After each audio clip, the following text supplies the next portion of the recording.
Welcome back to the gun dungeon, guys.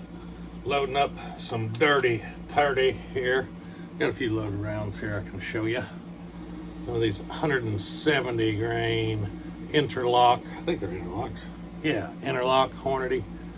170 grainers, man, those shot really well for me with this load here. It's 35 grains. I think it's 35 even. Yeah, 35 even of CFE 223. Shot really well for me, so I'm gonna load some of these bad boys up, put them up for a rainy day because I know they shoot well. But let's go ahead and jump to today's topic, and it's a question I've been asked a couple times: is how do I carry concealed?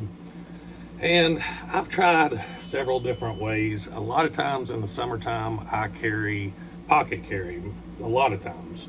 Matter of fact, most of the summer, because I'm normally in just like gym shorts or something like that whenever I'm carrying. So summertime I carry an LCP, either the 2. Been trying to incorporate the max more lately. It's a little thicker in the pocket, a little bit more weight because you got more rounds. I tend to lean towards just the LCP2, but yeah, that's in the pocket. That's how I carry a lot of times in the summer. But my main primary method of carry is inside the waistband at about 4 o'clock.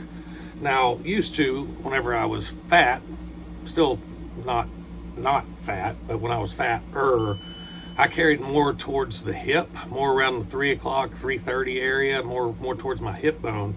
But I had the big glove handle that kind of hung over the gun and helped conceal it. And you really didn't have any distortion from looking straight at me, like the side didn't stick out more than the other because of the gun, what have you.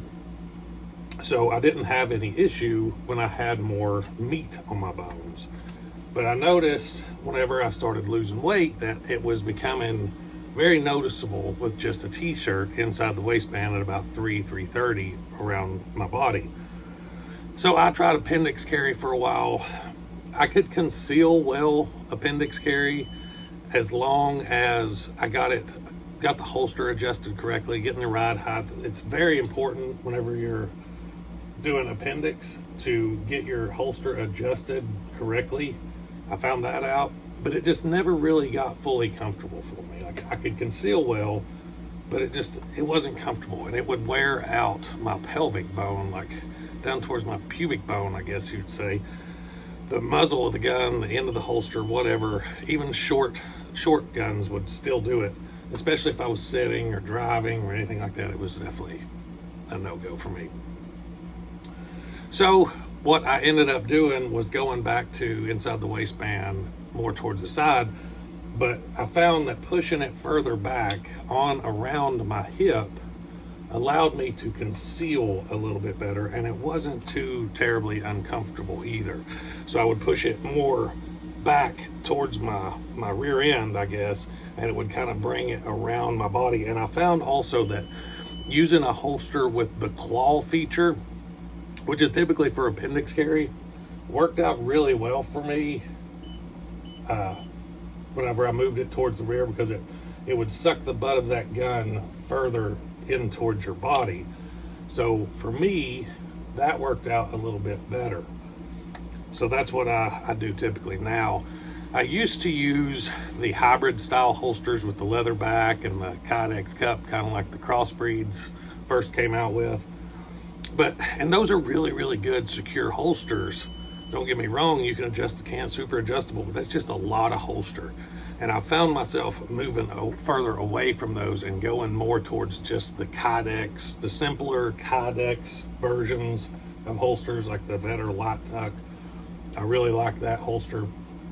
That's pretty well about all I use anymore is the Vetter Light Tuck for inside the waistband. And I really like it. So that's where I'm at with concealed carry right now. And you got to find what works for you, how you dress, how your body's made. You know, for me, when I first went to appendix, I was in that weird stage where my body I was thinner on the sides, so I wasn't concealing the gun as well as I was before, but I still had some gut up front. So that really interfered with the appendix carry starting out. That's not comfortable either. having a gut on top of, especially if you got anything with any kind of beaver tail or anything like that. So that was really uncomfortable. And there for a while, I was like, man, I'm gonna have to completely just rethink this concealed carry and how I go about it, because it's not working for me at all. And lo and behold, I did. I started messing around with different stuff and found something that worked for me. But that just goes to show you that it doesn't even vary just from person to person, but it'll change based on you. And if you lose weight or if you change your body any at all, it can change things drastically for you. Now, granted, I wound up close to how I was starting out carrying, but I didn't know what direction I needed to go. I didn't know, just scoot it on back and give it a little more cant with a claw. That wasn't my first indication. It was like, oh, let me try appendix carry, because that seems to be the popular method now. It seems like that would work out, because I don't have to worry about poking out the sides.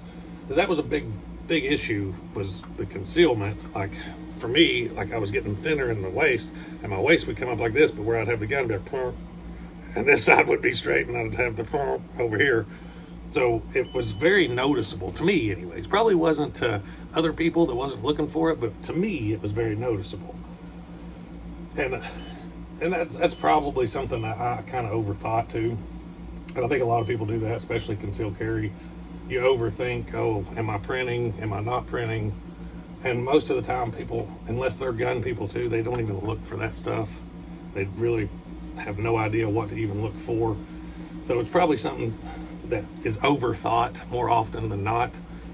But it is something that we deal with. So you just got to try what works for you. What works for me isn't going to work for everybody else. My cousin Luke, he carries appendix exclusively, and he does it well. He doesn't mind it. He's sitting, he's driving, he's whatever, and he carries appendix. I can't do it. It don't work for me. I don't know why. Even at my thinnest, it just wasn't comfortable. And it really wasn't so much to do with my belly anymore. It was, like I said, the pelvic bone. And maybe it's just the way that where my pants sit on my body to make that kind of that fulcrum when you bend over. It just didn't work that way. Maybe I needed to wear suspenders, pull my pants up higher. I don't know.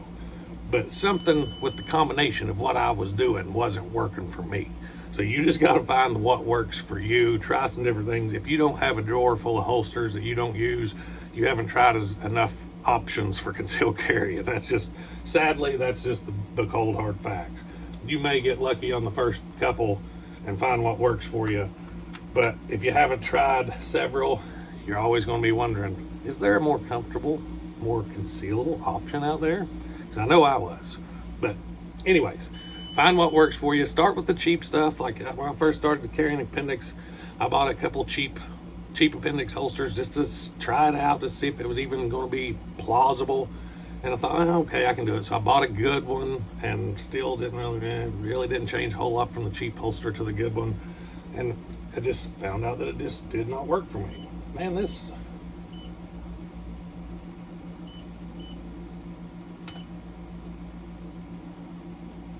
go.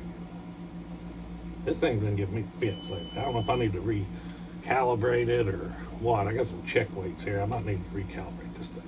It's been giving me fits. Normally it's dead on every single time, but I've been having a trickle a lot lately. But that's what I got for you today, guys. I hope you enjoyed the video. If you did, don't forget to hit like and subscribe. And until next time, guys, stay tuned. Boy, I got that down pat, don't I?